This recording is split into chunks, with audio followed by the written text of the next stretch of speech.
તો મિત્રો હવે તમે જોઈ શકો છો કે અમારો રસ્તો છે વાડીએ જવાનો, કમર સુધી પાણી હતા.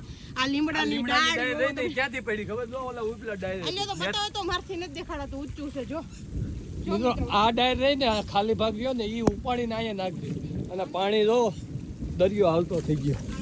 રસ્તામાં લીમડો પડી ગયો છે એટલે કીધું એમ સરકારશ્રીને નમ્ર વિનંતી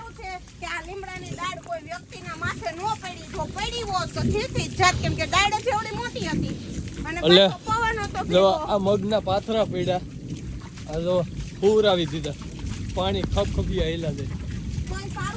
આંબો પડી ગયો, આંબો ભાંગી ગયો.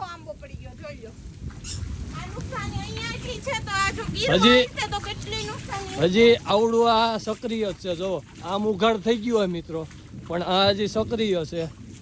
એટલે ખરેખર એક વખત સરકારશ્રીને અત્યારે હેલિકોપ્ટર લઈને નીકળવાની જરૂર હોય. વરસાદ સુકાઈ જાય પછી આવી કઈ કામનું નહીં. અત્યારે ખબર પડે કેટલી નુકસાની થઈ છે. ઈ ખરેખર લાઈફમાં છે ને આટલી બી પહેલી વખત લાગી છે. ચંપલ ખેતરમાં પડ્યા છે, એટલા કાકરા લાગે છે કે હાલી પણ શકાતું નથી, પણ ચંપલ લેવા જવાની કેવડ રહી નહીં મિત્રો. હજી આ જો આગળ એક ઝાડવું પડી ગયો. પવન કેવો ફૂંકાણો હોય છે, વિચાર કરો. શું કરવું ને એ કઈ સમજાતું નતું ખેતરની અંદર તો. બોલો મિત્રો, ઓ જો આ જાય જો એ ઝાડ ને તો સબસ્ટેશન છે, દૂર રહ્યો. ફૂંકવી પાથરી દીધી. જો આ પવન ભરાણો હોય ને, નુકસાની ખેડૂતની નુકસાની, બીજા કોઈને નહીં.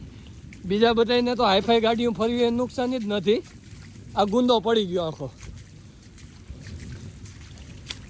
હવે અમે જાય છે ઘર બાજુ. એ પડી